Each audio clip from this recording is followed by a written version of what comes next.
दिल्ली के बाद बीजेपी ने मिल्कीपुर को भी क्लीन स्वीप कर दिया है। मिल्कीपुर में बीजेपी ने प्रचंड जीत हासिल की है और कहा जा रहा है कि बीजेपी ने फैजाबाद अयोध्या वाली सीट जो लोकसभा हारी थी उसका बदला इसके साथ उसका पूरा हो गया। और मिल्कीपुर में आप आंकड़े देखेंगे तो पाएंगे कि मिल्कीपुर में जितने ट्रेलिंग के आंकड़े हैं, पीछे पीछे और आगे के आंकड़े हैं, जितना आंकड़ों से लीड कर रही है बीजेपी उतना वोट हासिल सपा पा भी नहीं पाई है। आप आंकड़े देखेंगे तो उसमें 29,000 के आसपास समाजवादी पार्टी को, अजीत प्रसाद को वोट मिले हैं और वहीं जो बीजेपी को है वो 35,000 से ज्यादा 39,000 से ज्यादा वोट हासिल किए हैं। यानी कि दोनों के बीच का जो आंकड़ा है, लीडिंग का आंकड़ा है, वो 35,000 का आंकड़ा है। आप अभी बीजेपी ने क्लीन स्वीप कर दिया है मिल्कीपुर को। और ये माना भी जा रहा था कि मिल्कीपुर में बीजेपी किसी भी स्थिति में जीत की कोशिश में होगी, ताकि जो लोकसभा की भरपाई थी, जो लोकसभा में जो खाली हुआ था, जो लोकसभा का एक एजेंडा सेट हुआ था पूरे देश भर में, वो मिल्कीपुर से भरपाई करेगी। और ये मिल्कीपुर से भरपाई कर चुकी है बीजेपी। और बीजेपी काफी आगे चल रही है। 13 राउंड की वोटों की गिनती होनी थी, 8 राउंड की, 9 राउंड की गिनती हो चुकी है उसमें, और 30,000 से वोटों से आगे चल रही है बीजेपी। और अजीत प्रसाद को अभी फिलहाल 29 से 30,000 वोट मिले हैं और बीजेपी को 64,000 से ज्यादा वोट मिल चुके हैं। और जो आंकड़ा है, फासला है, बहुत बड़ा एक गैप बन चुका है। तो एक तरह से अनुमान लगाया जाने लगा है कि बीजेपी इस सीट को जीत गई है और मिल्कीपुर में प्रचंड जीत की है, बीजेपी ने प्रचंड जीत हासिल की है। मिल्कीपुर में अभी क्या चल रहा है, वहां नेताओं का क्या रिएक्शन है, नेताओं का क्या कहना है, समाजवादी पार्टी की तरफ से क्या कहा जा रहा है, बीजेपी की तरफ से क्या कहा जा रहा है, और वहां के लोग क्या कर रहे हैं, इससे इन सब चीजों की बातचीत करेंगे। हमारे साथ जुड़े हैं रजनीश। रजनीश से हम बातचीत करेंगे। अभी शायद रजनीश आपका जी। अब तो मिल्कीपुर बदला पूरा हो गया बीजेपी का। बिल्कुल उपेंद्र जी, मिल्कीपुर में जो सुबह से लगातार मतगणना हो रही है उसको लेकर के जो लगातार जो एक के बाद एक आंकड़ा आ रहा है, और आंकड़ा में कहीं पर भी भारतीय जनता पार्टी एक वोट को लेकर के भी समाजवादी पार्टी के आसपास नहीं आ पाई है।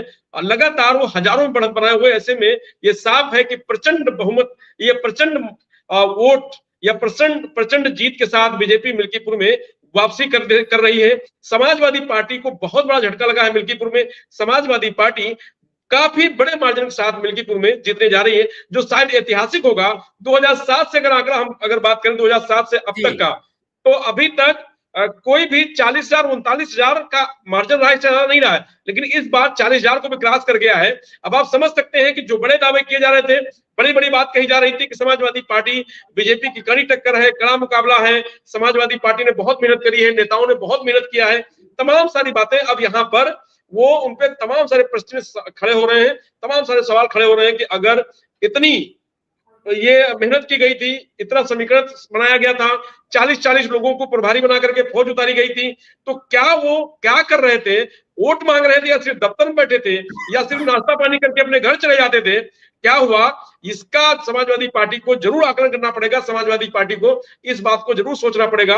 वही भारतीय जनता पार्टी ने जो अब रिजल्ट निकल के आया उससे ये जरूर कह सकते हैं कि जो पन्ना प्रमुख बूथ स्तर पे जो तैयारी थी वो तैयारी दिखी। उनके पन्ना प्रमुखों ने जो वोटर था, सवर्ण वोट थे, वो उनके साथ महिलाएं, जो होता क्या है कि जैसे जो एक उच्च जाति के लोग हैं उनकी महिलाएं बहुत कम वोट डालने जाती हैं, तो इस बार का लक्ष्य ये था बीजेपी का कि उनको भी बूथ स्तर तक ले जाना है और मतदान कराना है। उसके साथ लोअर लेवल तक जाकर के जो भी मतदाता कहीं भटका है, कहीं दूर है, नहीं जा पा रहा है, उसको कैसे बूथ स्तर तक ले जाया जाए, भारतीय जनता पार्टी ने इसकी पूरी तैयारी की थी। और इनके जो एजेंट थे, इनके साथ भारतीय जनता पार्टी जो कार्यकर्ता थे, जो लगे हुए थे, पन्ना प्रमुख थे, इनकी जिम्मेदारी थी।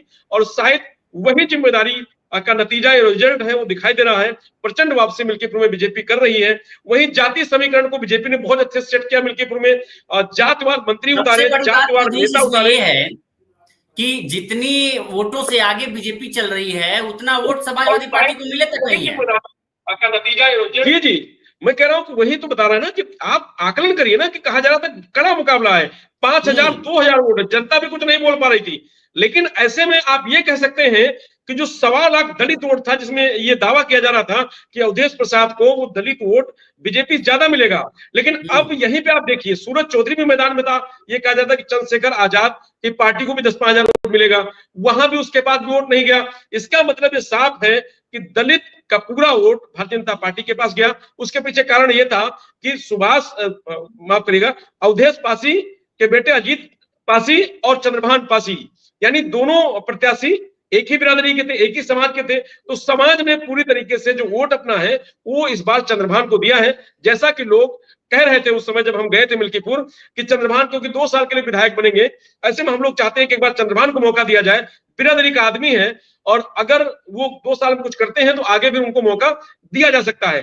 तो ऐसे में बिल्कुल हम ये कह सकते हैं कि वो मतदाता, जो मतदाता कुछ कहने से इनकार कर रहा था, जो मतदाता ये कह रहा था कि हम इस बार बदलाव चाहते हैं, जो मतदाता ये कह रहा था कि भाई अभी हम तय नहीं कर पाएंगे, इन सारे वोटरों ने लास्ट डे पर भाजपा को वोट किया है, जिसका नतीजा है ये जो आंकड़ा है जो 40,000, 42,000, 45,000 का पार कर रहा है और समाजवादी पार्टी को 40,000 वोटों से पीछे छोड़ दिया है।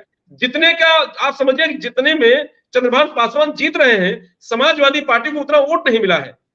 वही हम कह रहे थे कि जो है। आंकड़ा है, जो गैपिंग है, मार्जिन ही इतना ज्यादा है कि उतना वोट भी नहीं मिल पा रहा अजीत प्रसाद को। अच्छा, ये समाजवादी पार्टी वोट नहीं हासिल कर पाई है। तो चंद्रभान पासवान का ये कह सकते हैं कि जादू चल गया वहां पर।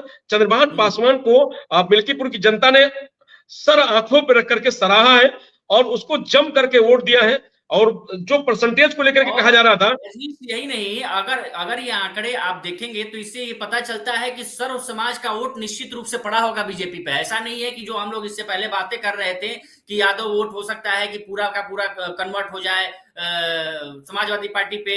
दलित वोट का हिस्सा जो 70-80-20 का रेशियो जो रहने वाला था, जो हम लोगों ने जो वहां पॉलिटिकल पंडित ही अनुमान लगा रहे थे कि 80-20 का हिस्सा, क्योंकि अवधेश प्रसाद की दलितों में छवि बहुत अच्छी है, उन्होंने रोया भी, तो उसका भी जो एक बड़ा भावनात्मक जुड़ाव हुआ उसका भी हो सकता है। लेकिन जब आंकड़े अब जब सामने आ रहे हैं तो इसमें साफ दिख रहा है कि बीजेपी को सर्व समाज का वोट पड़ा है। जैसा आपने कहा है कि लोग ये अनुमान लगा रहे थे, लोग ये तुलनात्मक अध्ययन कर रहे थे और कह रहे थे कि 2 साल का है मौका, 2 साल एक बार देख लेते हैं, क्योंकि इससे पहले दिए हैं। और जो मुद्दा था, मेन मुद्दा जिसपे हम लोग बात भी कर रहे थे इससे पहले, कि बीजेपी का जो मेन मुद्दा था कि हम लोकसभा का बदला मिल्कीपुर से लेंगे। और जो लोग कह रहे थे कि अयोध्या के लोग या मिल्कीपुर के लोग, जब आप ग्राउंड में जा रहे थे तो लोगों ने आपसे कहा भी कि लोग ये कहने लगे थे कि आप लोगों ने अयोध्या को बीजेपी ने इतना दिया लेकिन आपने कुछ नहीं दिया। क्या वो असर इस परिणाम में भी देखने को मिल रहा है? जी जो आप कह रहे हैं उसके पीछे भी 2 तरीके की बातें हैं। 2 तरीके की बातें इसलिए हैं कि जो अगर बदला लेने की बात कहेंगे तो फिर सरकारी तंत्र, जो समाजवादी पार्टी लगातार आरोप लगाया है, फिर वो सवाल खड़ा कर देता है कि समाजवादी पार्टी ने कहा कि सत्ता का फायदा उठाया भारतीय जनता पार्टी ने और मशीनरी सरकार के उपयोग किया। जो अधिकारी थे वो बीजेपी के एजेंट बन के काम कर रहे थे। और वाकई जो समाजवादी पार्टी कह रही थी उस तरीके की तस्वीरें भी दिखी, उस तरीके का रवैया भी दिखा, प्रशासन का भी दिखा। अखिलेश यादव ने तो नाम तक गिना दिए कि कौन कौन को जिम्मेदारी दी गई है, कौन कौन व्यक्ति वहां पर कार्य कर रहा था चुनाव के वक्त। ये एक बड़ा पहलू है। दूसरा पहलू है कि जो मतदाता है, जो सब आप करेंगे सर्व समाज के मतदाता बीजेपी को वोट दिया है, बिल्कुल दिया है, वो समाजवादी पार्टी को दिया है। लेकिन जो बड़ा वोटर है, जो बड़ा समाज है, जिसका बहुसंख्यक जो लोग हैं, अगर उनकी बात करेंगे तो दलित का पूरा वोट बीजेपी को चला गया।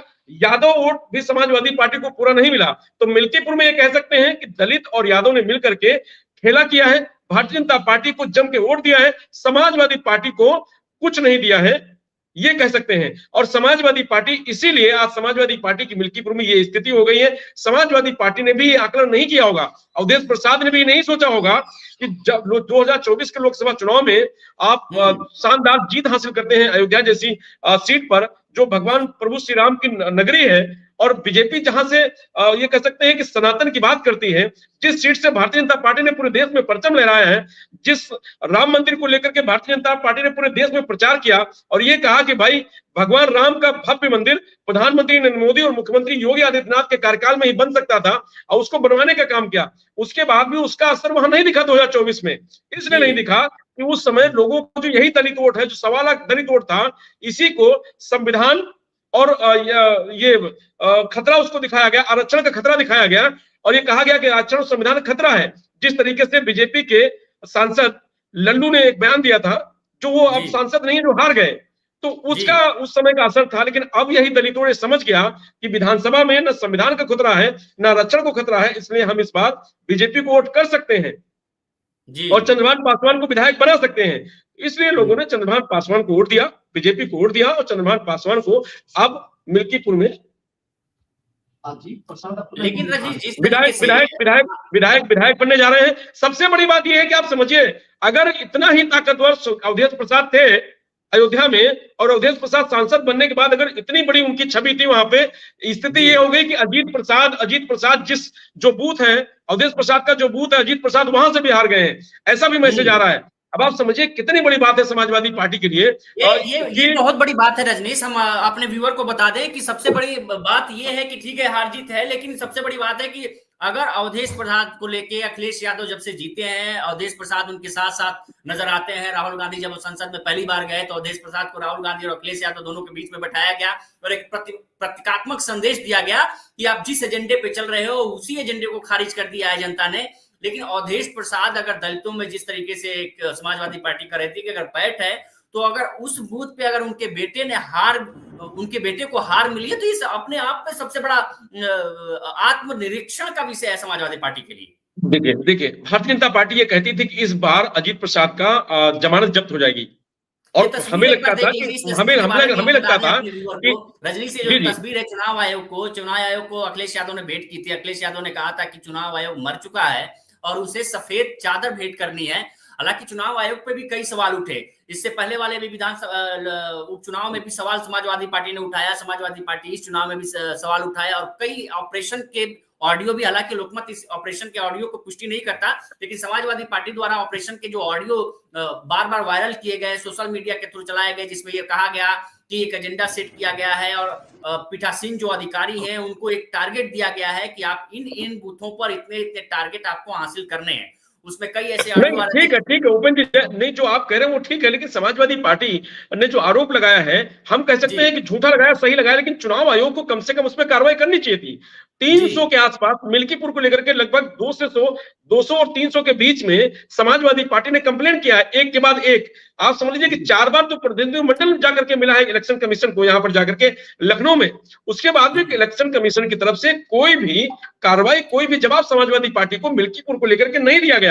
यही कारण था कि अखिलेश यादव की रिपोर्ट मिली थी कि वहां पर भारतीय जनता पार्टी ने चुनाव के वक्त, मतदान के वक्त बड़ा खेला कर दिया है, और उसी से अखिलेश यादव नाराज थे।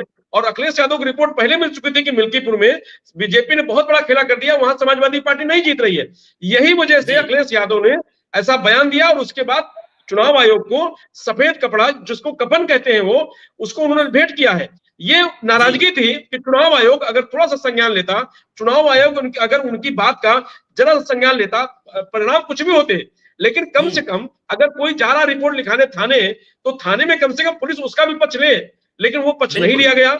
और लगातार जो आरोप लगाए गए, अखिलेश यादव ने अब ट्वीट करके और कई सारे जो सबूत थे उन्होंने उसको पेश किया, लेकिन उन सबूतों पे, उन वीडियोज पे, उन ऑडियो पे क्या चुनाव आयोग ने कोई जांच करी? चुनाव आयोग ने कोई जवाब दिया? ये तमाम सारी बातें थी। चुनाव आयोग अगर कुछ कहता और चुनाव आयोग अगर सामने आता तो शायद चुनाव आयोग पे विश्वास होता। जैसे कल एक जर्नलिस्ट थे, हम उनसे बात कर रहे थे, तो उन्होंने कहा कि देखिए चुनाव आयोग को अपनी निष्पक्षता को बरकरार रखना पड़ेगा, नहीं तो लोकतंत्र में आपसे अगर विश्वास टूट गया लोगों का, और खास करके सियासी दलों का टूट गया, तो फिर आपका अस्तित्व खतरे में आ जाएगा। लेकिन चुनाव आयोग शायद उस लाइन पर नहीं है। चुनाव आयोग उस तरीके की जो बात है वो नहीं कर रहा है, समाजवादी पार्टी का कहना है। समाजवादी पार्टी लगातार इसीलिए नाराज है और इसीलिए आरोप लगा रही है कि चुनाव आयोग में बार बार शिकायत करने के बाद भी चुनाव आयोग ने कोई कार्रवाई नहीं की, किसी तरीके का कोई एक लाइन का बयान मिल्कीपुर चुनाव को लेकर के जो समाजवादी पार्टी ने कहा उसका कोई चुनाव आयोग की तरफ से स्पष्टीकरण नहीं आया। इसलिए अखिलेश यादव ने वहां पर इस सफेद कपड़े की जो बात है वो निकल के सामने आई। अब आज देखिए, आज सुबह की मामला है। अवधेश प्रसाद ने सुबह सुबह जब मतगणना शुरू हुई, तो मतगणना शुरू होते ही जब पहले ही राउंड में ये दिखे कि अजीत प्रसाद वो बैलेट पेपर में समाजवादी पार्टी हमेशा जीतती आई है, बैलेट पेपर में भी इस बार समाजवादी पार्टी वहां से हारती हुई नजर आई और बीजेपी ने बढ़त बनाया। तभी अवधेश प्रसाद का एक बयान आता है कि बीजेपी ने वहां बेईमानी का रिकॉर्ड तोड़ दिया है। लेकिन वहीं भारतीय जनता पार्टी कहती है कि समाजवादी पार्टी ने, अवधेश प्रसाद ने भगवान श्री राम का अपमान किया है, तो मिल्कीपुर की जनता ने उस अपमान का बदला लिया है। लेकिन ये तो सत्य है कि मिल्कीपुर की जनता इस बार मन बना चुकी थी कि इस बार बीजेपी को जिताना है। जिताना इसलिए है क्योंकि लोकसभा में अवधेश प्रसाद को जिता दिया था। तमाम सारी जो पार्टी के साथ साथ जो अभी मल्कीपुर के लोग थे, अयोध्या के लोग थे, उनकी भी किरकिरी हुई। पूरे देश में ये प्रचार किया गया, समाजवादी पार्टी ने किया कि भाई देखिए, जहां से भारतीय जनता पार्टी जिसकी जड़ है, भारतीय जनता पार्टी जिस जड़ के साथ चुनाव लड़ती है और उस जड़ पे हमने कब्जा कर लिया है। इसके बाद वहां के लोग ये कहते थे, बहुत दुख है लोगों में, बहुत चिंता लोगों में है कि भाई यहां से बीजेपी हार गई। प्रयास लोगों ने उस समय में किया था, लेकिन वो माहौल कुछ और था। यही दलित वोट जो आज बीजेपी के पास है, यही दलित वोट लोकसभा में अवधेश प्रसाद के साथ थे और अवधेश प्रसाद को वोट किया था। तो आप समझिए, ये मतदाता है, मतदाता, ये जो गुप्त मतदान है, यही तो एक अधिकार है एक जनता के लिए, और जनता ने वहां मताधिकार का प्रयोग किया है और जनता ने बीजेपी के पक्ष में मतदान किया है। और दलितों ने जम करके वोट बीजेपी को दिया, चंद्रभान पासवान को दिया, ये कह सकते हैं अपने बिरादरी को वोट दिया है, क्योंकि सबसे ज्यादा पासी बिरादरी की वोट है। उसके बाद जो गौतम बिरादरी है उनकी वोट है। तो इस तरीके से जातवार जो समीकरण बीजेपी ने सेट किया था, जातवार मंत्री लगाए थे, जातवार नेता उतारे थे, वो जो नेता थे वो मंत्री थे, पन्ना प्रमुख थे, समीकरण था, ये सब कुछ बीजेपी का सेट हुआ। और जो बीजेपी से जो नेता कार्यकर्ता जो नाराज थे, उनको मनाने में कामयाब रही बीजेपी। लेकिन वहीं पर समाजवादी पार्टी से उसके जिला पंचायत सदस्य, समाजवादी पार्टी के कई सारे नेता जो साथ में थे लेकिन साथ में नहीं थे, वो कई समाजवादी पार्टी के नेता तो विधानसभा प्रत्याशी थे इसी मिल्कीपुर में, लेकिन वो समाजवादी पार्टी शायद उनको नहीं मना पाई। समाजवादी पार्टी चीजों को बैलेंस नहीं कर पाई। समाजवादी पार्टी बीजेपी के रणनीति को नहीं समझ पाई और बीजेपी ने समाजवादी पार्टी की रणनीति पे काम किया, समाजवादी पार्टी के पीडीए पे काम किया और एक पासवान को, यानी चंद्रभान पासवान को टिकट दिया। उसको मालूम था कि कोई पासी बिरादरी में अगर चंद्रभान पासवान नहीं होंगे तो पासी बिरादरी को अवधेश प्रसाद को एक तरफा जाएगा। बिल्कुल। ऐसे में चंद्रभान, अवधेश के काट चंद्रभान पासवान को निकाला। और जो क्योंकि गोरखनाथ को सीट न देने की वजह भी यही रही सबसे बड़ी। जी जी। और अब वहां मालूम था कि मायावती जब नहीं है तो मायावती का जो वोट है वो बिल्कुल बीजेपी के पास जाएगा, सपा के पास जाएगा, दोनों जगह जाएगा, लेकिन एक तरफा नहीं जाएगा। तो जो चंद्रभान पासवान को उतार करके बीजेपी ने पहले दिन ही समाजवादी पार्टी के साथ खेला कर दिया था। धीरे धीरे वो लगातार आप कह सकते हैं कि नीचे जमीन पर मिल्कीपुर में उन्होंने काम किया। और बीजेपी का तो चुनाव एजेंडा और चुनावी काम करने का तरीका ही अलग है। अगर आप उनको नहीं समझ पा रहे हैं, उनकी तैयारी पर नहीं जा पा रहे हैं, तो फिर आपको हारना ही पड़ेगा। और देखिए वही हुआ मिल्कीपुर में। मिल्कीपुर में देखिए आज क्या स्थिति है। मिल्कीपुर में ऐसी स्थिति है कि अवधेश प्रसाद भी जब विधानसभा जीते थे ना तो 7,000 वोट से जीते थे, लेकिन आज देखिए वो 45,000 वोट से उनका बेटा हार रहा है। और उनके बेटे को लेकर बीजेपी जो दावा कर रही थी कि जमानत जब्त हो जाएगी, तो जमानत जब्त नहीं हुई, लेकिन ये कह सकते हैं कि हार वैसी हुई है जैसी भाजपा बता रही थी। आप समझिए कि जैसे जिला पंचायत सदस्य वो हार चुके थे, तो बीजेपी के लोग ये कहते थे जिला पंचायत सदस्य नहीं जीते हैं तो विधायकी क्या जीतेंगे। तो वही अब इस रिजल्ट में दिखाई दे रहा है। और अब जो तस्वीरें निकल के आ रही हैं वो ये कह सकते हैं कि मिल्कीपुर में बीजेपी ने एक तरफा कब्जा कर लिया है। और वहां अगर आपसे पूछे कि 5 कारण बताइए समाजवादी पार्टी के फेल्योर के यहाँ मिल्कीपुर के, क्योंकि समाजवादी पार्टी जिस तरीके से हवा बना रही थी कि मिल्कीपुर हम जीत के रहेंगे, मिल्कीपुर हमारा है, वहां अवधेश प्रसाद वहां के राजा हैं, अवधेश प्रसाद ही राजा हैं, और हमारे सारे कार्यकर्ता, सारे एकता, चूंकि आप देखेंगे कि डिम्पल यादव की रैली में जिस तरीके से भीड़ नजर आई, आखिर ये भीड़ कन्वर्ट क्यों नहीं कर पाई समाजवादी पार्टी? देखिए जैसे डिम्पल यादव की रैली में भीड़ की बात कही गई तो बीजेपी ने कहा कि जो गाड़ियां थी, जो लोग थे वो बाहर से आए हुए थे। अब आप पूछ रहे हैं कि 5 कारण बताइए, तो 5 कारण में सबसे बड़ा कारण है कि मिल्कीपुर में बीजेपी ने जाति समीकरण को बड़ी मजबूती से सेट किया। जातिवार नेता और मंत्री उतार कर हर जाति के पास जो बड़ी समूह के लोग थे, चाहे वो अलग अलग जाति के जो भी जहां समूह रहता है, गांव गांव में जाकर के जी साथ तैयारी करके इस चुनाव को लड़ा। दूसरा बिंदु यह है कि समाजवादी पार्टी के परिवारवाद को भारतीय जनता पार्टी ने एक बड़ा एजेंडा बनाया और लगातार वो प्रचार करती रही कि समाजवादी पार्टी का परिवारवाद है। भारतीय जनता पार्टी ने एक अपने कार्यकर्ता को मैदान में उतारा है, ईमानदार छवि का कार्यकर्ता है, और उसको अगर वोट देंगे तो वो आपके लिए काम करेगा। दूसरा दो कारण हो गए जो बिल्कुल स्पष्ट है। तीसरा कारण बहुत बड़ा ये था कि अवधेश प्रसाद को लेकर के ये कहा कि अवधेश प्रसाद को समाजवादी पार्टी और कांग्रेस ने अयोध्या का राजा बताया है, और अयोध्या का राजा भगवान श्री राम हो सकते हैं, अवधेश प्रसाद नहीं हो सकते। हमको 2 राजा अयोध्या में नहीं चाहिए, हमको सिर्फ एक राजा चाहिए। तो ऐसे में अगर विधायकी भी इनके घर दे देंगे तो आप समझ सकते हैं कि जो 2 राजा की परिकल्पना होती है तो फिर 3 राजा हो जाएंगे। तो ये इसको समाजवादी पार्टी के खिलाफ बीजेपी ने जमकर माहौल बनाया। अगली जो बात है वो पन्ना जो प्रमुख है ना, पन्ना प्रमुख हर बूथ पर बना करके और एक रणनीति बनाई बीजेपी ने कि जो भी पन्ना प्रमुख है वो 100 वोट कम से कम बढ़ाएगा हर बूथ से, और जो लोग वोट नहीं डालते हैं या किसी भी तरीके से इधर उधर हैं उनको आप अपने साथ लाइए और उनको मतदान केंद्र तक पहुंचाइए और मतदान करवाइए। ये 4 कारण हो गए। 5वां कारण बहुत बड़ा ये है कि देखिए सत्ता है तो हमेशा ये कहा जाता है कि उपचुनाव सत्ता का है, तो सत्ता का भी असर रहा, मशीनरी और अधिकारी सभी को, कि जब सत्ता उसकी है तो उसका भी बड़ा फायदा उठाया बीजेपी ने। तो ये 5 कारण है भारतीय जनता पार्टी के यहाँ मिल्कीपुर में प्रचंड जीत का, और इसीलिए आज मिल्कीपुर में कमल खिल गया है, और वो भी बम्पर तरीके से कमल मिल्कीपुर में खिला है। और जो उम्मीद लगाई जा रही थी कि मिल्कीपुर में कमल खिलने से समाजवादी पार्टी रोक पाएगी, साइकिल रोक पाएगी, लेकिन साइकिल नहीं रोक पाई, समाजवादी पार्टी नहीं रोक पाई। अवधेश प्रसाद का असर नहीं दिखा, अजीत प्रसाद लोगों को नहीं रिझा पाए। अजीत प्रसाद मैं पहले कह रहा था कि अजीत प्रसाद को लेकर के चुनाव की तैयारी थी कि जिस तरीके का सुरेंद्र सिंह का कहना है कि जब एक आदमी 10-10 वोट डालेगा तो जीत जाना। इसका वीडियो भी जारी हुआ था पर आयोग ने नहीं सुना। आयोग पे अभी भी सवाल है, आयोग पे कई सवाल या निशान है।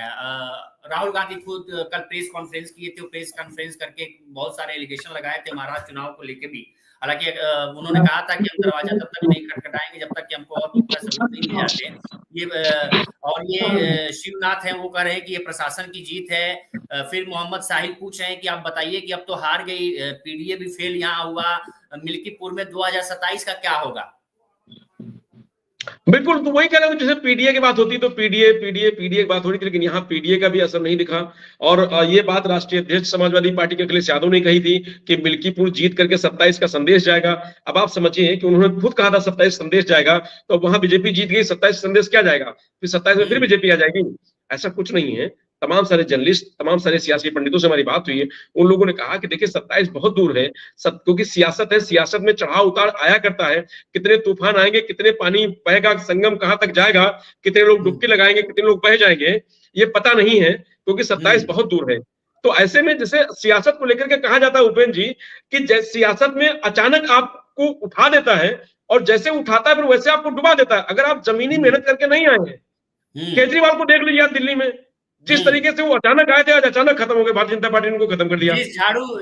झाड़ू लगा के झाड़ू साफ करके गए, वही झाड़ू वापस झाड़ू साफ करके चला आया। आप समझिए, तो यही मिल्कीपुर में अवधेश प्रसाद को सांसद बनाया। उसके बाद समाजवादी पार्टी और कांग्रेस ने बिल्कुल दोनों कंधे बैठा करके हनुमान जी के तरीके से लेके घूम रहे थे दोनों भाई। ये कह रहे थे कि अयोध्या के अवधेश हो गए, अयोध्या के राजा हो गए। अब देखिए वहां की जनता ने इस बार बना दिया, चीजों ठीक कर दिया है। अब आप चुनाव आयोग को कहें, आप बीजेपी को कहें, आप सत्ता को कहें, ये तो विपक्ष है तो कहेगा ना, कहने के लिए कुछ तो चाहिए ना। ठीक है, उसमें बहुत सारी सच्चाई भी होती है।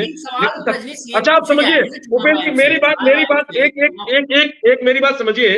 अगर ये जो चुनाव था मिल्कीपुर का, समाजवादी पार्टी से ज्यादा महत्वपूर्ण बीजेपी के लिए था। अगर बीजेपी धोखे से कहीं इस सीट को हार जाती तो बताइए मुख्यमंत्री योगी आदित्यनाथ अपने केंद्रीय नेतृत्व को क्या जवाब देते, प्रधानमंत्री को क्या जवाब देते कि अयोध्या से आप इतना नहीं कर पाए, आप मुख्यमंत्री होते हुए प्रदेश के आप एक सीट नहीं जीत पाए, एक विधानसभा नहीं ला पाए, तो आपसे क्या उम्मीद की जाए? तो बीजेपी के लिए, मुख्यमंत्री योगी आदित्यनाथ के लिए ये बहुत बड़ी बात थी। इस सीट को जीतना आप समझ लीजिए कि नाक का सवाल नहीं, पूरा डामाडोल हो जाता, कैरियर खत्म हो जाता राजनीति का, ऐसी स्थिति थी। ये सीट अगर बीजेपी हार जाती तो मुख्यमंत्री योगी आदित्यनाथ के सियासी कैरियर पर एक बहुत बड़ा धब्बा लग जाता। एक में रह करके आप एक सीट नहीं जीत पाए, आप मिल्कीपुर एक सीट नहीं जीत पाए। अगर लोकसभा हार गए तो कोई बात नहीं, विधानसभा तो आप जीत लिए होते। इसलिए मुख्यमंत्री को यह कहा गया था कि भाई आप तय करिए कि उम्मीदवार कौन होगा, आपको जीत के लाना है, आपको जिताना है वहां पर। तो तमाम सारी बातें थी। मुख्यमंत्री योगी आदित्यनाथ ने दोनों सीटों की जिम्मेदारी ली थी, कटेहरी की और मिल्कीपुर की। तो कटेहरी में भी ऐतिहासिक जीत दर्ज हुई थी और मिल्कीपुर में भी ऐतिहासिक जीत भारतीय जनता पार्टी दर्ज कर रही है। वहां किसी का जादू नहीं चला। अखिलेश यादव की बड़ी रैली थी, उनकी रैली का भी असर नहीं दिखा। डिंपल यादव का इतना बड़ा और था कि उसे मुकदमा लिखना पड़ा प्रशासन को, और प्रशासन भी परेशान हो गया, बाद में उसका कुछ असर नहीं दिखा। अब आप समझिए कि वहां इतनी बड़ी तैयारी भारतीय जनता पार्टी ने कर रखी थी कि शायद समाजवादी पार्टी को लोग समझ नहीं पाए। और एक बात तो है, जो सत्ता का हम पांचवा पॉइंट आपको बता रहे थे कि सत्ता का असर भी दिखाई दिया है, तो वाकई में सत्ता का असर मिल्कीपुर में दिखाई दिया है। लोग धमकाए गए, लोग डराए गए, लोगों को मुकदमा लिखा गया, लोगों से कहा गया आप घरों में बैठिए, आप बाहर ना निकलिए। तो तमाम सारे लोग ऐसे हैं, क्योंकि अब समाजवादी पार्टी के नेता, समाजवादी पार्टी के कार्यकर्ता 2012 वाले, 2017 वाले नहीं बचे हैं। अब समाजवादी पार्टी के कार्यकर्ता और नेता जो है, अब वो तेवर उनमें नहीं है, तेवर उनका कम हो गया है। अब कोई डरा दे रहा, धमका दे रहा, शांति घर में बैठ जा रहे हैं। पहले की स्थिति नहीं थी, कोई झंडा उठा करके और गंज चौराहे पे पहुंच जाया करते थे और बवाल काट दिया करते थे। तो उस तेवर में समाजवादी पार्टी को आना पड़ेगा। समाजवादी पार्टी जिस तेवर में पहचानी जाती थी, मुलायम सिंह यादव का जो जमाना था, वैसे कार्यकर्ताओं को, समाजवादी पार्टी के जो कार्यकर्ता है, जो नेता, उनको एक्टिव करना पड़ेगा और राष्ट्रीय अध्यक्ष अखिलेश यादव का नेतृत्व करके आगे बढ़ना पड़ेगा। तभी कार्यकर्ता निकलेगा और तब जाकर के आप जो लगातार ये कह रहे हैं कि भाजपा को यहां से हटाना है, भाजपा को हराना है, ये सारी चीजें तब हो पाएंगे। दिल्ली में देखिए, अगर कांग्रेस और आम आदमी पार्टी साथ लड़ी होती तो शायद आज केजरीवाल फिर मुख्यमंत्री बनते। लेकिन कांग्रेस, आप इंडिया गठबंधन है आपके पास, आप गठबंधन भी आपके पास है और चुनाव भी अलग अलग लड़ेंगे, और आप ये कहेंगे कि हमको भारतीय जनता पार्टी को हराना है। अरे भाई, कैसे हराना है? क्यों, कैसे हरा पाएंगे आप बताइए? आपके पास क्या है ऐसा जो हरा पाएंगे? अगर आज केजरीवाल अगर जा रहे हैं तो सबसे बड़ा कांग्रेस का तो हाथ है ना केजरीवाल का जाने का। भारतीय जनता पार्टी को अगर आज दिल्ली में सरकार बन रही तो सबसे बड़ा हाथ कांग्रेस का है, ये कहा जा सकता है। तो इसलिए आपको हटाना है, ठीक है, हटाइए। आप हराना है, आप हराइए, लेकिन पहले जनता में अपनी पैठ बनाइए, जनता में अपनी बात बनाइए, जनता के लेवल पे जाकर के आप नेताओं कार्यकर्ताओं को भेजिए, तैयारी करें, उनकी समस्याओं को सुने, उनकी समस्या का निदान करें। स्थिति मिल्कीपुर में ठीक है, बीजेपी जीत गई है, और क्योंकि अवधेश प्रसाद वहां के सांसद भी हैं, इससे पहले विधायक भी रहे, लेकिन मिल्कीपुर की स्थिति जस की तस है। वहां आज भी ऐसी स्थिति है कि आप अगर गांव में जाएंगे तो आपको लगेगा कि शायद अयोध्या में नहीं है, मिल्कीपुर में नहीं है, कहीं और है। जैसे जंगल में लोग रहते हैं, बनटांगिया समाज के लोग रहते हैं छप्पर डाल के, ऐसी स्थिति मिल्कीपुर के गांव के उच्च समाज के, जो ब्राह्मण की स्थिति है, जो ब्राह्मणों की स्थिति है, जो और कई जातियों की स्थिति, तो आप समझते हैं दलितों की क्या स्थिति होगी मिल्कीपुर में। ये स्थिति है, लेकिन फिर भी कितनी अब जनता को क्या राहत मिलेगी? जनता ने तो भाजपा को मौका दे दिया, चंद्रमान पासवान को विधायक चुन ही लिया है, लगभग तय है, बस प्रमाण पत्र उनको मिलना बाकी है। अब उसके बाद क्या होगा ये तो समय बताएगा। लेकिन सवाल ये बहुत सारे हैं जो हम लोग अंदेशा जता भी रहे थे पहले से भी, उसी प्रकार के सवाल उठ रहे हैं कि जब पूरा महकमा किसी को जिताने की ठान ले तो कोई दूसरा ना जीत नहीं सकता है। शिवनाथ सिंह है, उनका कहना है, शिवनाथ का कहना है कि ये प्रशासन की जीत है, ये योगी आदित्यनाथ की जीत नहीं है। एक राम केवल हैं, वो कह रहे हैं कि क्या पत्रकार महोदय बूथ कैप्चर और पुलिस की बात नहीं करेंगे। इस प्रकार की चीजें हैं जो आया मैं कर रहा हूं ना उपेंद्र जी, मैं कर रहा हूं ना, मैं कहा कर रहा हूं मैं नहीं कर रहा हूं, मैं तो कर रहा हूं कि बूथ कैप्चरिंग और जो समाजवादी पार्टी ने आरोप लगाया उस पर चुनाव आयोग ने कोई एक्शन नहीं लिया। यही तो नाराजगी है समाजवादी पार्टी की, यही तो आरोप है भारतीय जनता पार्टी पर। लेकिन अब क्योंकि सत्ता है उनकी ना भाई साहब, मैं यही तो कह रहा हूं। मैं कहा कह रहा हूं कि मैं तो वो कह रहा हूं जो अखिलेश यादव ने कहा, मैं तो वो कह रहा हूं जो वीडियो आए, आप कहिए तो मैं वीडियो सुनवा देता हूं। भाई जब एक आदमी ये कह रहा है कि मेरे पास आधार कार्ड नहीं है और मैं वोट डाल के आ गया हूं, तो इससे बड़ी विडंबना क्या होगी? ये तो सबने सुना है। एक एक आदमी ने 6 वोट डाल के आ गया है, वो बाद में अलग की है कि बाद में वो डिनाई कर रहा है कि नहीं मैंने पूरे परिवार के 6 वोट दिए हैं। तो ये तस्वीरें सबने देखी है, वीडियो सबने देखा है, लेकिन सत्ता के आगे किसी की चलती है? ये भी तुमको समझना पड़ेगा भाई साहब को। हम कितना भी बात करें, हम तो दोनों की बात कर रहे हैं। हम ये नहीं कह रहे हैं कि समाजवादी पार्टी ने लड़ाई नहीं लड़ी, समाजवादी पार्टी ने सवाल नहीं खड़ा किया, सवाल खड़ा किया समाजवादी पार्टी ने, लड़ाई भी समाजवादी पार्टी ने लड़ी है। लेकिन जिस स्तर पे भाजपा ने लड़ी है उस स्तर पे समाजवादी पार्टी लड़ाई नहीं लड़ी है, हमारा ये कहना है। समाजवादी पार्टी जो चुनाव आयोग सवाल खड़ा कर रही थी, अगर उस पर कांग्रेस, अगर उस पर चुनाव आयोग एक बार भी एक्शन लेता या एक बार स्पष्टीकरण देता तो समाजवादी पार्टी को संतुष्टि होती। अखिलेश यादव जी को यही तो नाराजगी है कि भाई चुनाव आयोग ने कोई एक्शन नहीं लिया इतनी शिकायत के बावजूद।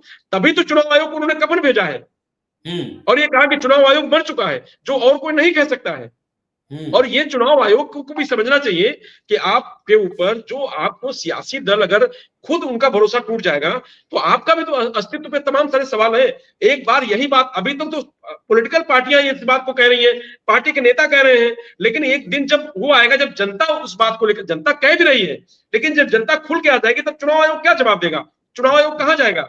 ऐसी तमाम सारी बातें हैं। लेकिन जो मार्जिन है ना, 40,000 50,000 का जो मार्जिन है, इतना बड़ा आंकड़ा किसी को नहीं पता था, भारतीय जनता पार्टी को भी नहीं पता था, समाजवादी पार्टी को नहीं पता था कि 45,000 40,000 वोट से यहां पर भारतीय जनता पार्टी जीत हासिल करेगी, समाजवादी पार्टी इतनी बुरी हार हारेगी, ये आकलन किसी को नहीं था। हम भी मिल्कीपुर रहे, 8-8 दिन घूमे हैं और गांव गांव गए हैं, हमने भी आकलन किया, वहां पे लोगों से पूछा है, लेकिन जनता बिल्कुल मुंह पे टेप लगाए हुए थी और उसने कहा नहीं, हम कुछ नहीं कहेंगे, हम जब वोट डालने जाएंगे तभी कहेंगे। तो जनता ने वोट डालते समय अपना जवाब दिया है, उसका जवाब यह था कि भारतीय जनता पार्टी। और अब क्या जो दिखाई दे जिस प्रकार से सवाल लगातार चुनाव आयोग पे उठ रहे हैं, रजनीश, क्या ऐसा होगा कि इससे पहले जो लोकसभा चुनाव में जो मुद्दा उठाया था संविधान का, संविधान खत्म कर देंगे, क्या एक बार विपक्षी पार्टियां ये मुद्दा चुनाव आयोग जनता तक पहुंचाएंगी कि चुनाव आयोग निष्पक्ष नहीं है और चुनाव आयोग का ये सारा करा धरा है? नहीं नहीं, हाई हो ही नहीं सकता ना ओपन जी, ये पहुंचा ही नहीं सकती हैं। अगर ये पहुंचा देती तो आज इनको चुनाव आयोग पे बार बार प्रश्न चिन्ह नहीं लगाना पड़ता। सरकार के साथ अभी तो ये सरकार से लड़ रहे थे, अब ये चुनाव, सरकार और चुनाव आयोग दोनों से लड़ रहे हैं। सरकार पे उंगली उठाते हैं, चुनाव आयोग उसका जो कह सकते हैं कि बहुत बड़ा दोषी मानते हैं लोग। लेकिन इन लोगों की हिम्मत नहीं, ये सारे लोग मिलकर के एक साथ, जैसे मान लीजिए सभी विपक्षी ये कहते हैं कि चुनाव आयोग गड़बड़ कर रहा है, सभी विपक्षी कहते हैं कि सत्ता पक्ष दुरुपयोग कर रहा है मशीनरी का, तो एक साथ आइए ना, एक साथ आइए, आप एक साथ आकर के आप बात रखिए तो अपनी। लेकिन वही है ना कि हम देखिए विरोध भी करेंगे और हम आएंगे नहीं, हम खुल के आएंगे नहीं, हम अपनी बात कहेंगे भी, हम लड़ाई भी लड़ेंगे, आप बीजेपी को हराएंगे भी, लेकिन हम एक साथ लड़ेंगे भी नहीं। तो ऐसे नहीं होगा ना। आप खाली जनता को आप मूर्ख मत बनाइए, जनता को आप बेवकूफ मत बनाइए कि नहीं ईवीएम गड़बड़ है, अगर हम हार गए तो ईवीएम गड़बड़ है, हम हार गए तो बीजेपी ने बेईमानी करी और हम जीत गए तो जनता ने हमारा साथ दिया है, ऐसे नहीं चलेगा। आप एक स्टैंड आप खड़ा करिए, आप हार रहे चाहे जीत रहे उससे मतलब नहीं है। आप बताइए कि चुनाव आयोग ने गड़बड़ किया है, चुनाव आयोग ने ऐसा किया, हम इसका विरोध करेंगे। हम फिर मत लड़िए चुनाव, आप जब समय आए चुनाव मत लड़िए, ऐसा देखिए। लेकिन ऐसा कुछ होने वाला नहीं है, ये सब सियासी बयानबाजी है, सियासी चीजें हैं, कहने को कुछ और है, देखने को कुछ और है। लेकिन हम फिर लौट के मिल्कीपुर आते हैं, मिल्कीपुर की जनता ने एक बार फिर कमाल कर दिया है, और कमाल नहीं, इस बार महाकमाल कर दिया है, क्योंकि ये रिकॉर्ड रहा है 2002 से अगर हम देखेंगे तो अब तक 2002 से अब तक 39-38 ऐसे जीत हुई है, लेकिन 40,000 का आंकड़ा कभी पार नहीं हुआ है। जैसे कि कटेहरी में था, कटेहरी में भी 5,000-10,000 का रेशियो रहता था, लेकिन इस बार 30,000 तक पहुंच गया था। तो रिकॉर्ड टूटा है दोनों सीट पर। अच्छा, नाम भी बड़ा है, मुख्यमंत्री योगी आदित्यनाथ ने जिम्मेदारी संभाली थी, तो मार्जिन तो बड़ा होना ही था, जीत तो बड़ी होनी थी, और वो आंकड़ा पार हो गया है। और मुख्यमंत्री जो जिम्मेदारी लिए थे वो बिल्कुल भारतीय जनता पार्टी की झोली में दोनों सीटें डाल दी हैं। एक तरह से कहा भी जा रहा था कि लोकसभा चुनाव की हार, एक एजेंडा भी सेट किया गया कि लोकसभा चुनाव का हार केंद्रीय नेतृत्व की हार है। फैजाबाद वजह से जो हारी थी बीजेपी, उन्होंने कहा था कि हमारे से पूछा नहीं गया, टिकट नहीं पूछा गया। लेकिन अब उपचुनाव हुए तो उपचुनाव में योगी आदित्यनाथ को केंद्र को जवाब देना पड़ता, अपने सेंट्रल लीडरशिप को जवाब देना पड़ता। तो उपचुनाव में भी, पिछले उपचुनाव में भी बीजेपी 7-2 के साथ आगे रही। मिल्कीपुर जो सबसे बड़ा सवाल था मिल्कीपुर को, तो अब एक एजेंडा भी सेट होगा बीजेपी के अंदर और देश भर में कि योगी आदित्यनाथ ने जो अपमान का बदला, लोकसभा में अपमान का बदला केंद्रीय नेतृत्व का था, उन्होंने ये ले लिया मिल्कीपुर में। नहीं, बिल्कुल बिल्कुल उपेंद्र जी, देखिए अब बदला ले लिया है, और ये एजेंडा भी था भारतीय जनता पार्टी का कि किसी भी तरीके से उनको मिल्कीपुर में जीत हासिल करनी है।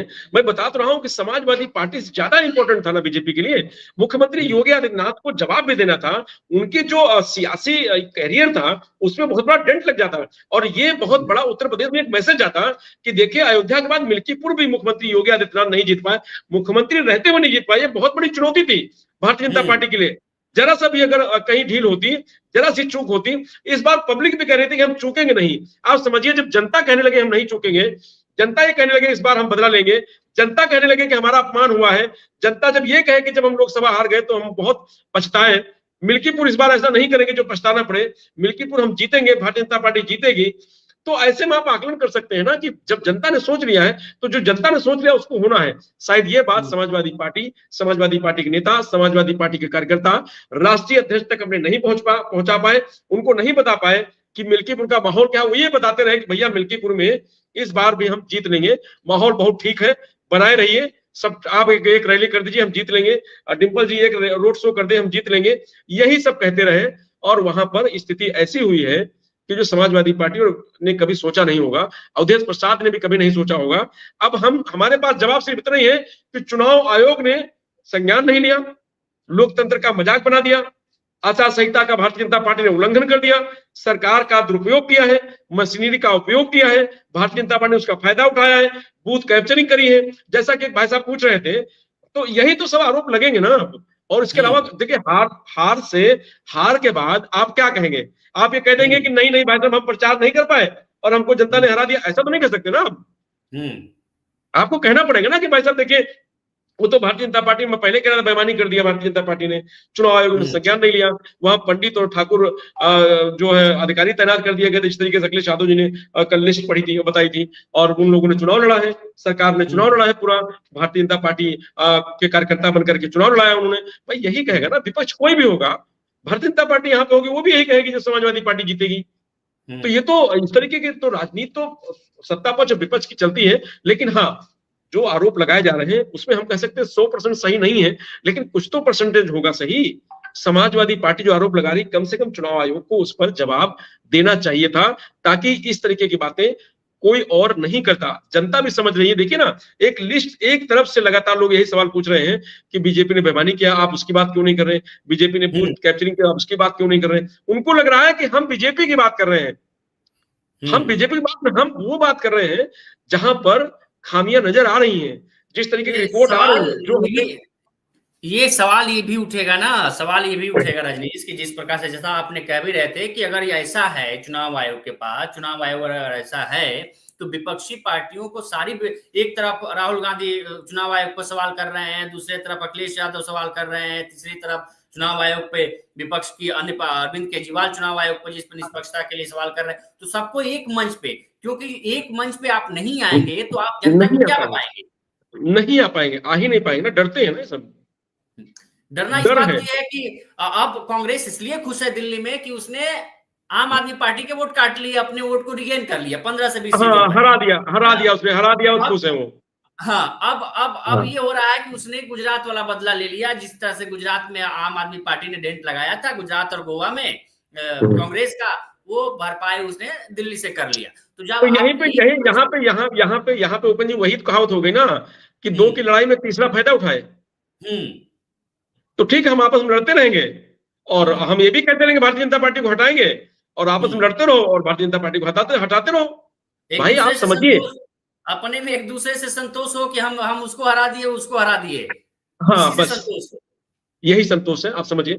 तो मिल्कीपुर को लेकर के, अच्छा, इस बार जो ये था कि भाई जो वोट को लेकर के जैसे हमने आकलन किया था कि भाई ये बिरादरी ये जानना चाह रहे हैं, जातीय समीकरण वाइज थोड़ा एक बार हमारे व्यूअर को बता दीजिए कि जातीय समीकरण वाइज अगर इन आंकड़ों को देखेंगे, जो अभी आंकड़े आ रहे हैं, 74,000 से ज्यादा वोट अभी तक पा चुके हैं बीजेपी के कैंडिडेट, अजीत प्रसाद लगभग 35,000 के आसपास वोट पाए हैं।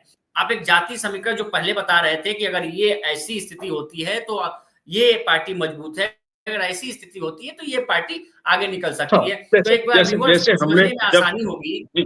जी, जैसे मैंने पहले कहा था, जब हम मतदान हो रहा था, मतदान के दिन जैसे हमने कहा था कि भाई जो समीकरण हम वहां से देख के आए हैं, जो समझ के आए हैं, उसमें ये था कि दलित वोट जो है वो 1.25 लाख है, जिसमें पासी और गौतम बिरादरी दोनों हैं। जो गौतम अब तक बसपा को वोट देता था, लेकिन इस बार बसपा नहीं थी, तो 1.25 लाख वोट एक साथ आप गिनेंगे, और इस 1.25 लाख वोट में ये कहा जा रहा था कि इसमें सबसे ज्यादा वोट अवधेश प्रसाद को मिलेगा। तो क्योंकि 65% वोट पड़ा है, तो ऐसे में हमने आकलन किया 85,000 के आसपास पोल हुआ होगा, दलितों का 80,000 हुआ होगा, तो 80,000 में 40 से ज्यादा यानी 45-50 के बीच अवधेश प्रसाद को मिला होगा, और बाकी 30 और 35 के आसपास चंद्रभान को मिला होगा। लेकिन यहाँ उल्टा हो गया है, यहाँ 50,000 से ज्यादा चंद्रभान को मिला है और 20,000 वोट सिर्फ अजीत पासी को मिला है, जो अभी निकल के आ रहा है आंकड़ा अभी। फिर हमने सोचा था कि ठीक है, जो ब्राह्मण और ठाकुर का जो वोट है, वो जाति का, वो 70,000 के आसपास वोट है वहां पे। जब वोट कास्ट हुआ 65%, तो हमने कहा 55,000 के आसपास हुआ होगा, तो 55,000 सीधा ये भारतीय जनता पार्टी को जाएगा। तो ये भारतीय जनता पार्टी को पूरा का पूरा मिल गया। अब आते हैं कि मुस्लिम और यादव, तो मुस्लिम और यादव को लेकर के 70,000 वोट था। तो हमने आकलन किया था कि जो 70-75,000 ये वोट है, 65% जो कास्ट हुआ है, तो इसमें 55,000 और 50,000 के आसपास वोट पड़ा होगा, जो सीधा समाजवादी पार्टी के पास जाएगा। तो 50 और 40, 90,000 के आसपास वो ये वोट हो गया। और अदर बैकवर्ड का 20,000 वोट जोड़ लो तो 1.25 लाख वोट हमको दिख रहा था कि अजीत प्रसाद को मिलेगा। और इस तरीके से समाजवादी पार्टी आगे थी और बीजेपी को वो वोट थोड़ा सा कम दिखाई दे रहा था। लेकिन अब यहां पे उल्टा हो गया, दलित वोट जो था वो एक तरफा हो गया, यादव वोट जो था उसमें भी 30,000 जो यादव है उसमें भी 10,000 वोट लगभग बीजेपी के पास चला गया। तो बीजेपी क्योंकि 60,000 70,000 वो, 10,000 या 80,000 और आप समझिए 50,000 वो, तो लगभग 1.5 लाख के आसपास बीजेपी पहुंच रही है। इस हिसाब से अगर वोट का आकलन हो तो 1.5 लाख के आसपास वोट मिलेगा चंद्रभान को, अब के आंकड़े जो दिखाई दे रहा है हमको। और अजीत प्रसाद को मुझे लग रहा है कि अब बहुत ज्यादा वोट मिलेगा, 70,000 मिलेगा। तो ये है अब, लेकिन पहले का कुछ और था और अब जब निकल के आया तो कुछ और है। तो ऐसे में वही तो मैं कह रहा हूं कि मिल्कीपुर में बीजेपी ने बहुत बड़ा खेल किया है, बीजेपी ने समाजवादी पार्टी के साथ। और यहाँ पर सबसे बड़ा जो खेल है बीजेपी का जो साथ दिया है वो दलित समाज और ज्यादातर यादव समाज ने भी खुलकर वोट दिया है बीजेपी को, क्योंकि रामचंद्र यादव जो रुदौली के विधायक हैं, जो 2 बार बाई इलेक्शन मिल्कीपुर से जीते हैं, उनको वहां लगाई थी भारतीय जनता पार्टी ने और जिम्मेदारी दी थी कि आपको इस सीट को जिता के लाना है।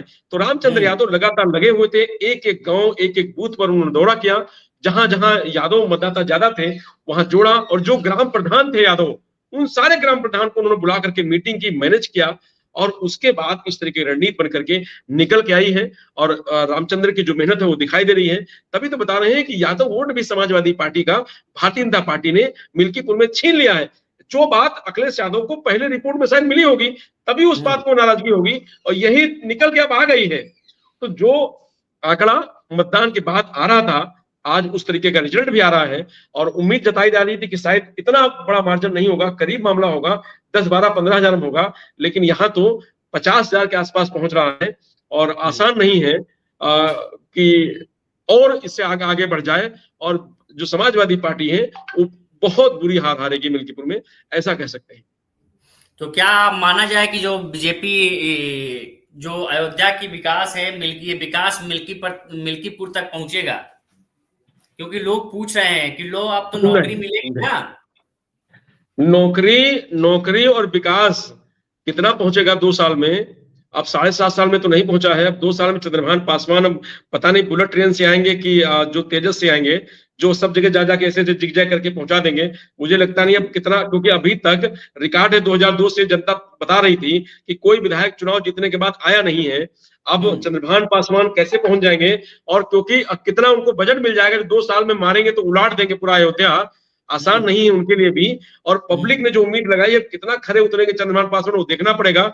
लेकिन हाँ, कोशिश जरूर चंद्रभान पासवान की होगी, क्योंकि चंद्रभान पासवान एक व्यापारी है, वकील भी है, पैसे की उनके पास कमी नहीं है और धनाढ्य व्यक्ति हैं। तो ऐसे में उनको पैसे की आवश्यकता नहीं है, विधायकी से कमाने की आवश्यकता नहीं है। तो जो बजट मिलेगा, अगर पूरा बजट खर्चा करेंगे तो शायद मिल्कीपुर में थोड़ा बहुत काम वो दिखा पाए। सरकार भी चाहेगी कि अगला, क्योंकि 27 में फिर विधायक लड़ना है, तो सरकार भी चाहेगी कि अयोध्या में जो बचे कुचे गांव हैं, जो बची कुची विधानसभाएं हैं, तहसील है, ब्लॉक है, वहां तक उनके विकास जो अयोध्या के बाद, शहर के बाद पहुंच जाए। तो शायद 27 से पहले पूरे अयोध्या में विकास हो जाए। अच्छी बात अगर हो जाए, जिनके घरों में जिनके सर पे छत नहीं है, उनके सर पे छत पहुंच जाए, जहां पीने के लिए पानी नहीं वहां हैंडपंप लग जाए, तो ऐसी तस्वीरें अगर बदलती है तो अच्छी बात है। इसीलिए तो ये नेता होते हैं, इसीलिए जनप्रतिनिधि चुना जाता है, इसलिए सरकारें बनाई जाती हैं। लेकिन मिल्कीपुर में उल्टा दिखाई दे रहा था, सब कुछ होने के बावजूद वहां कुछ नहीं था। अयोध्या में विकास होने के बावजूद मिल्कीपुर में नहीं था। तो अब उम्मीद जगी है, इसी उम्मीद को लेकर के लोगों ने वोट किया है। अब देखना होगा 2 साल में क्या होता है। तो बहुत बहुत शुक्रिया रजनीश, एक बार फिर से आएंगे अगर ये परिणाम, क्योंकि अब तो लगभग क्लियर है कि बीजेपी। मैं चाह रहा हूं उपेंद्र जी की एक बार अवधेश जी की वो बाइट सुना दी जाए कि बीजेपी जीत पे, क्योंकि 65,000 वोट से चंद्रभान पासवान जीत चुके हैं, आंकड़ा बिल्कुल फाइनल हो गया है। तो बहुत बहुत बड़ी बात है। 65,000 का आंकड़ा आप समझिए कि 65,000 वोट बहुत बड़ा मायने रखता है। 65,000 वोट, 65,000 वोट अजीत को मिले नहीं है और चंद्रभान पासवान 65,000 वोट से जीत हासिल कर चुके हैं। चंद्रभान पासवान मिल्कीपुर के विधायक बन गए हैं और चंद्रभान पासवान के लिए भी बहुत बड़ी बात है। मैं चाह रहा हूं कि अवधेश प्रसाद की वो बाइट चला दे, सुबह जो उन्होंने दिया था, बीजेपी जब जीत रही थी उनके पास जब मैसेज पहुंचा था, एक बार वही बाइट चला दिया, वो भी लोग सुन लें। और सबसे बड़ी बात है कि मिल्कीपुर में अब पूरा भारतीय जनता पार्टी का कमल खिल चुका है और वहां पर भारतीय जनता पार्टी जीत पूरा रिकॉर्ड तोड़ दिया गया। ये समय बूथों पर भारतीय जनता पार्टी के गुंडे कैप्चर कर रहे थे। यहाँ तक पीठासीन अधिकारी बटन दबा रहे थे। जो ऑब्जर्वर आए थे अटेंड करते थे जरूर, हाँ जी करते, लेकिन कुछ नहीं किया और पूरी तरह से लूटपाट किया गया। इसके बावजूद भी भारतीय जनता पार्टी हारेगी। समाजवादी पार्टी का उम्मीदवार, अखिलेश यादव जी का उम्मीदवार, पीडीए का उम्मीदवार अजीत प्रसाद जीतेगा। कि भारतीय जनता पार्टी ने यूं तो बेईमानी का पूरा रिकॉर्ड तोड़ दिया गया। ये समय बूथों पर भारतीय जनता पार्टी के गुंडे कैप्चर कर रहे थे। यहाँ तक पीठासीन अधिकारी तो बटन ये दबा रहे थे। उम्मीद थी। जो ऑब्जर्वर आए थे। जी रजनीश, आप साइलेंट हैं, म्यूट पे हैं। अवधेश जी को चलाइए पूरा, तब तक कुछ और हम दे रहे हैं। अभी हम लोग बने रहे, थोड़ा सा दर्शक जानना चाहता है ना कि और क्या अपडेट चल रहा है पार्टी ने। जी तो अभी भी हम बने हुए हैं, मिल्कीपुर में अभी बने हुए हैं। अवधेश प्रसाद को एक बार आप फिर से सुनिए। अवधेश प्रसाद अभी भी उम्मीद लगाए हुए थे जब सुबह बूथों पर भारतीय जनता पार्टी के गुंडे कैप्चर कर रहे थे। यहाँ भारतीय जनता पार्टी ने यूं तो बेईमानी का पूरा रिकॉर्ड तोड़ दिया गया। ये समय बूथों पर भारतीय जनता पार्टी के गुंडे कैप्चर कर रहे थे। यहाँ तक पीठासीन अधिकारी बटन दबा रहे थे। जो ऑब्जर्वर आए थे अटेंड करते थे जरूर, हाँ जी करते, लेकिन कुछ नहीं किया और पूरी तरह से लूटपाट किया गया। इसके बावजूद भी भारतीय जनता पार्टी हारेगी। समाजवादी पार्टी का उम्मीदवार, अखिलेश यादव जी का उम्मीदवार, पीडीए का उम्मीदवार अजीत प्रसाद जी। की भारतीय जनता पार्टी ने यूं तो बेईमानी का पूरा रिकॉर्ड तोड़ दिया गया। ये समय बूथों पर भारतीय जनता पार्टी के गुंडे कैप्चर कर रहे थे। यहाँ तक पीठासीन अधिकारी बटन दबा रहे थे। जो ऑब्जर्वर आए थे अटेंड करते थे जरूर, हाँ जी करते, लेकिन कुछ नहीं किया और पूरी तरह से लूटपाट किया गया। इसके बावजूद भी भारतीय जनता पार्टी हारेगी। समाजवादी पार्टी का उम्मीदवार, अखिलेश यादव जी का उम्मीदवार, पीडीए का उम्मीदवार अजीत प्रसाद जीतेगा।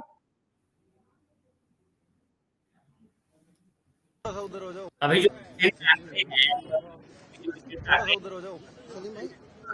जो हो चुकी है 16 राउंड की गिनती के बाद आप देखेंगे आपको तो 82,895 वोट मिले हैं बीजेपी के चंद्रभानु पासवान को और समाजवादी पार्टी के अजीत प्रसाद को 42,271 वोट मिले हैं। यानी कि अभी भी 40,624 वोटों से आप समझिए पासवान। और 16 राउंड की गिनती हो चुकी है, 30 राउंड की गिनती होनी है। तो अभी 14 राउंड की गिनती बची है। तो अभी इलेक्शन कमीशन की वेबसाइट के जो आंकड़े हैं, इलेक्शन कमीशन के जो आंकड़े हैं, जो ऑथेंटिक आंकड़े हैं, वो आंकड़े हैं संतोष कुमार जो आजाद समाज पार्टी के हैं। संतोष कुमार कांसीराम, आजाद समाज पार्टी कांसीराम के जो उम्मीदवार संतोष कुमार है, सूरज चौधरी 714 वोट मिले हैं। सूरज चौधरी को जैसा बता रहे हैं वो उनके।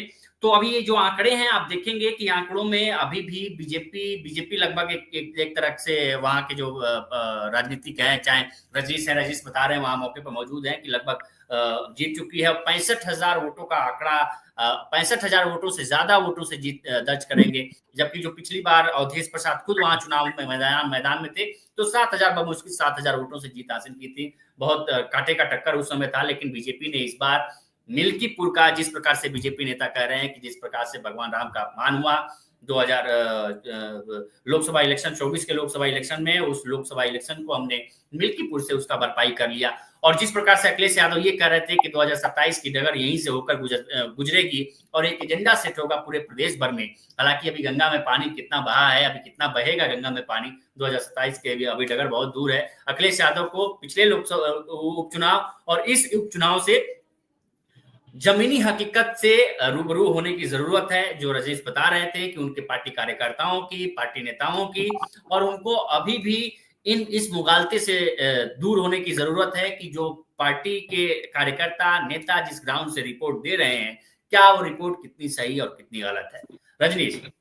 उपेंद्र जी, देखिए, कहा जा रहा था कि चंद्रशेखर आजाद ने वहां प्रत्याशी उतारा है मैदान में, सूरज चौधरी, जो संतोष कुमार और सूरज चौधरी हैं, उनको मैदान में उतारा है। तो ये होगा कि अगर संतोष या सूरज चौधरी अगर कुछ ज्यादा बेहतर लड़ते हैं, चंद्रशेखर अगर बसपा को वोट काट पाते हैं तो बेहतर होगा, लेकिन उनके पास भी उतना चीजें नहीं रही और जनता ने बिल्कुल सेंट्रलाइज होकर के एक तरफा वोट किया है मिल्कीपुर की जनता ने, और सिर्फ समाजवादी पार्टी को ये कह सकते हैं कि एकदम जो दलित वोट है उसको ध्यान नहीं दिया समाजवादी पार्टी की तरफ, अवधेश प्रसाद की तरफ, अजीत प्रसाद की तरफ, वो एक तरफा चंद्रभान पासवान को वोट दिया है। उसी का नतीजा है जो लगातार सैकड़ों में नहीं हजारों की संख्या में जो गैप होता जा रहा है समाजवादी पार्टी और भारतीय जनता पार्टी के बीच में मतगणना में, और मतगणना भी जारी है और इस तरीके के जो रिजल्ट अभी तक दिखाई दे रहे नजर आ रहे हैं, ऐसे में आप ये कह सकते हैं कि बिल्कुल एक तरफा बीजेपी को मिल्कीपुर की जनता ने वोट दिया है।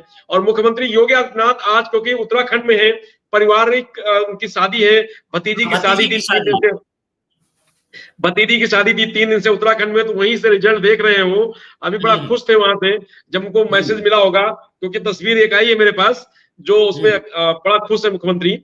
तो देखिए, खुशी का समय है, क्योंकि ये था कि भाई किसी भी तरीके से मिल्कीपुर जीतना है, तो भारतीय जनता पार्टी ने उस बात को लेकर के जो लगी हुई थी वो कामयाब हुई है। और कार्यकर्ता और नेता सब जिनकी जहां जहां जिम्मेदारी दी गई थी वो बिल्कुल ये कह सकते हैं कि ईमानदारी से उन्होंने काम किया है, जिसका नतीजा है कि भारतीय जनता पार्टी ने मिल्कीपुर को जीत लिया है। लेकिन वहीं समाजवादी पार्टी की तरफ से कहीं ना कहीं आप कुछ चंद्रभानु प्रसाद को देखिए, मंदिर जाते हुए दिख रहे हैं जीत के बाद, लगभग जीत पक्की होने के बाद या मंदिर के दर्शन कर रहे हैं, जो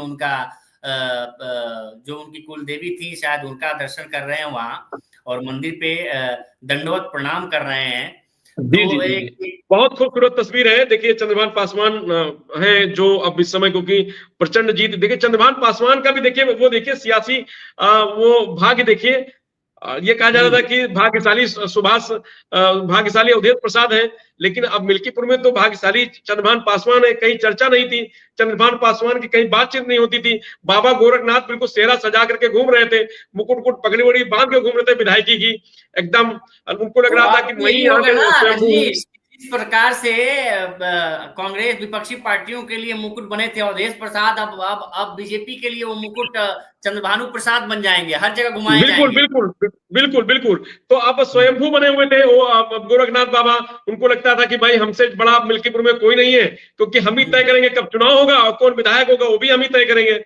लेकिन ऐसा हुआ कि देखिए, आज वो नजर नहीं आ रहे तस्वीर में, चंद्रभान पासवान जी के बगल पे नजर नहीं आ रहे, बाबा गायब है, बाबा सीन से गायब है।